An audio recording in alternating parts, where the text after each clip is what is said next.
Bonjour à tous et bienvenue sur le blog du MBA MCI. Alors l'idée aujourd'hui c'est de vous proposer un outil qui vous permette en quelques minutes de créer votre propre application et tout cela sans développeur. Vous m'avez bien entendu, oui oui, sans développeur.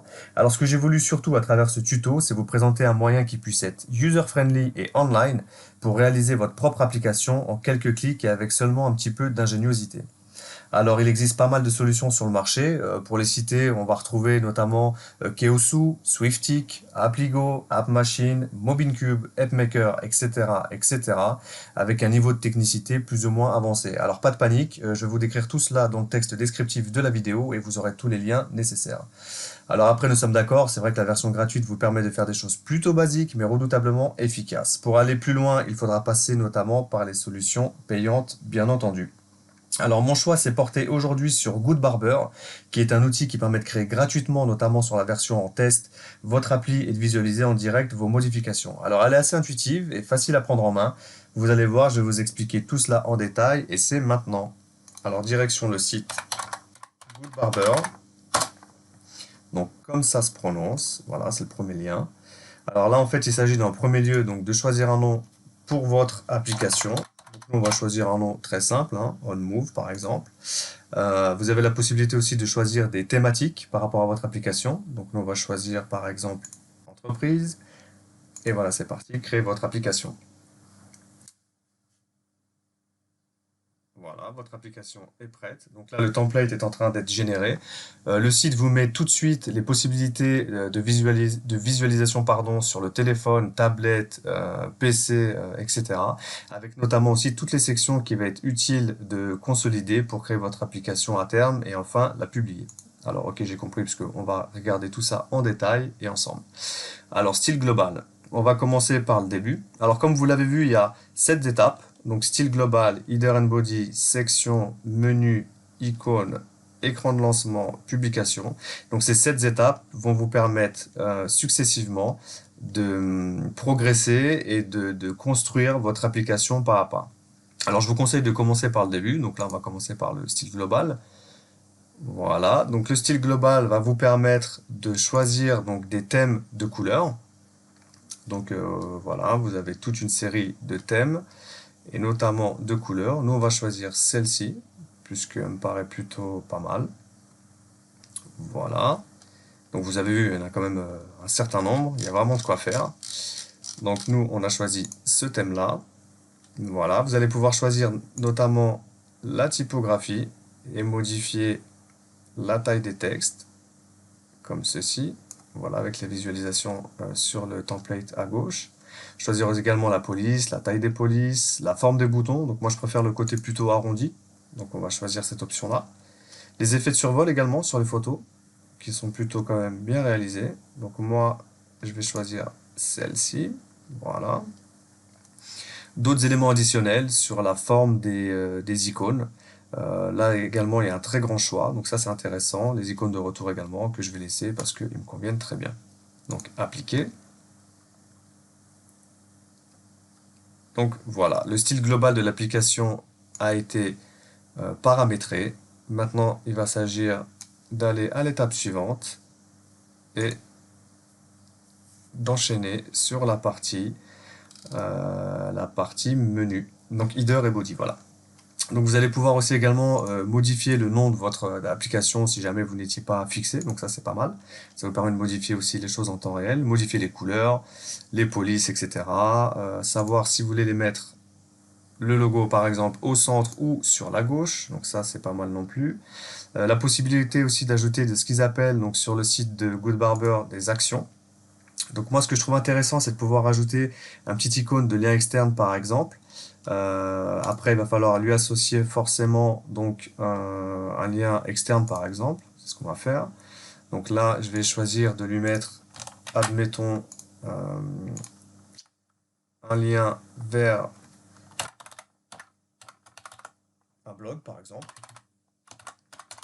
Donc on va prendre le mien pour faire plus simple.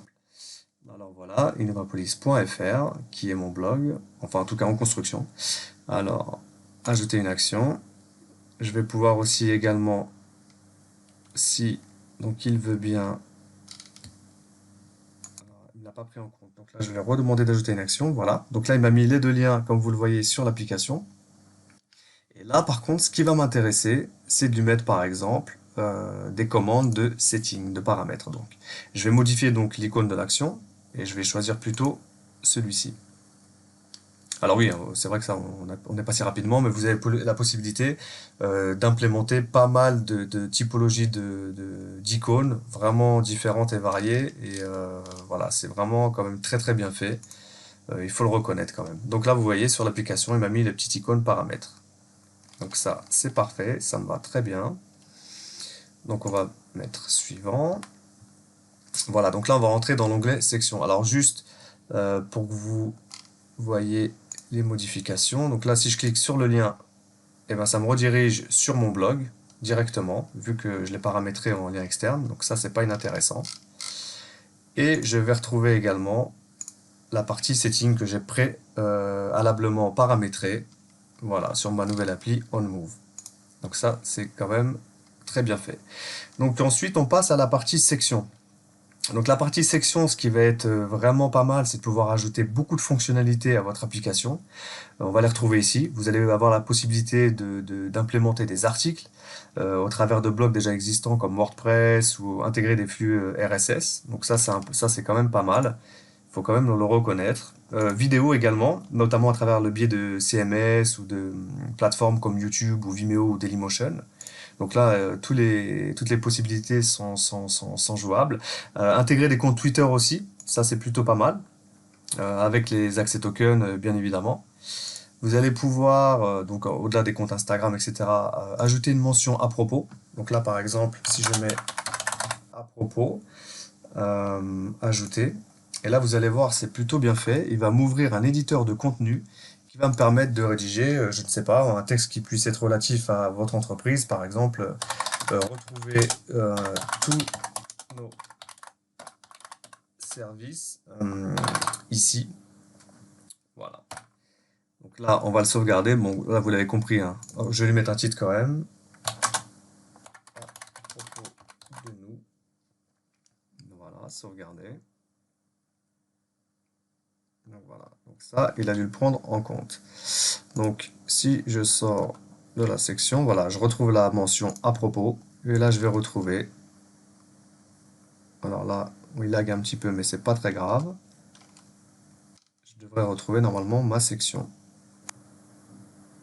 Donc ma section qui va être de nouveau disponible si on va un petit peu plus loin dans l'onglet d'après, à propos. Et là on va retrouver, à propos de nous, retrouver tous nos services ici. Voilà, donc ça l'a bien pris en compte.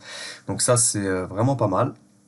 Donc ensuite il y a d'autres fonctions, hein, comme vous l'aurez compris, au niveau ce qu'on appelle vulgairement le e-commerce.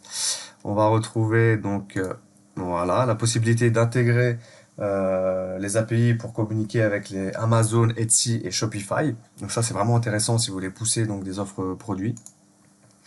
D'autres fonctions comme les cartes, formulaires, intégrer du code HTML aussi également, faire du lien externe et intégrer aussi une partie sur du QR code. Donc ça c'est quand même pas mal avec aussi potentiellement un moteur de recherche. Donc en fait tout y est. En sachant que ça c'est sur les fonctionnalités de base, donc ça c'est pas inintéressant quand même, il faut quand même le rappeler. Donc on va passer à l'étape suivante. Voilà, donc là il va s'agir de choisir le mode de navigation souhaité. On va pouvoir avoir du swipe, on va pouvoir avoir des barres de tabulation, ce qu'ils appellent du grid, et également slide, etc., etc. On va choisir le mode grid. Moi c'est un mode qui me plaît assez bien puisqu'il est assez clair. Voilà, et là on va retrouver toutes nos mentions avec donc les paramètres que l'on avait pré-paramétrés, l'onglet à propos, etc. Et si l'on ferme, on tombe sur la page d'accueil. Voilà, donc au niveau du footer des settings, vous allez pouvoir paramétrer aussi également donc tout ce qui est paramètres, donc ça on l'a vu tout à l'heure. Et ensuite, ressources et outils. Vous allez aussi pouvoir, donc ça c'est plutôt pas mal parce que jusqu'au bout de la fabrication de votre application, vous allez pouvoir modifier donc le thème. Lui il va garder en compte les choix que vous avez fait au préalable. Donc il y en a quand même un certain nombre, ils sont plutôt bien faits, plutôt pas mal. Voilà, donc ça c'était surtout pour vous montrer. Vous allez pouvoir aussi choisir donc des add-ons. Et là, le site prévoit des fonctionnalités qui sont vraiment intéressantes, comme le geofencing, qui va pouvoir adresser donc des clients qui sont proches de vos locaux en leur pushant des offres. Donc ça c'est pas mal, geofencing. Ils ont intégré aussi la particularité des e-beacons, la possibilité de faire du push programmé, notification SMS. Donc c'est quand même une solution qui se révèle assez complète lorsqu'on commence vraiment à creuser le sujet. Alors, on va paramétrer également donc, un écran de lancement. Donc là, par exemple, vous pouvez mettre admettons, welcome, euh, welcome on, welcome, welcome pardon, on move. Voilà. Donc là, vous allez pouvoir donc, générer votre écran d'accueil dans un très court instant.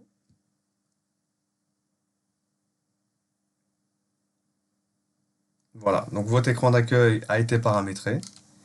Donc vous avez le visuel tout de suite. Donc ça, c'est plutôt pas mal. Et si je tape sur suivant, je vais pouvoir soit tester mon application donc en local pour voir s'il n'y a pas des bugs à corriger ou des choses que j'aimerais quand même améliorer, ou alors le publier directement sur les App Store. App Store ou Play Store, hein, suivant si vous êtes sur Apple ou Android. Donc si je fais démarrer la publication sur Android, admettons, voilà. Là, ce qui est intéressant, c'est que comme dans WordPress, il va me signaler tous les fonctionnalités qui n'ont pas été paramétrées correctement. Donc ça, c'est intéressant. Donner un nom à l'application, par exemple. Si je clique ici, voilà, ça me redirige tout de suite vers des choses que je n'aurais pas réalisées. Et là, je vais pouvoir directement, normalement, modifier donc, ce paramètre. Si je mets, admettons, on move, voilà, donc là généré.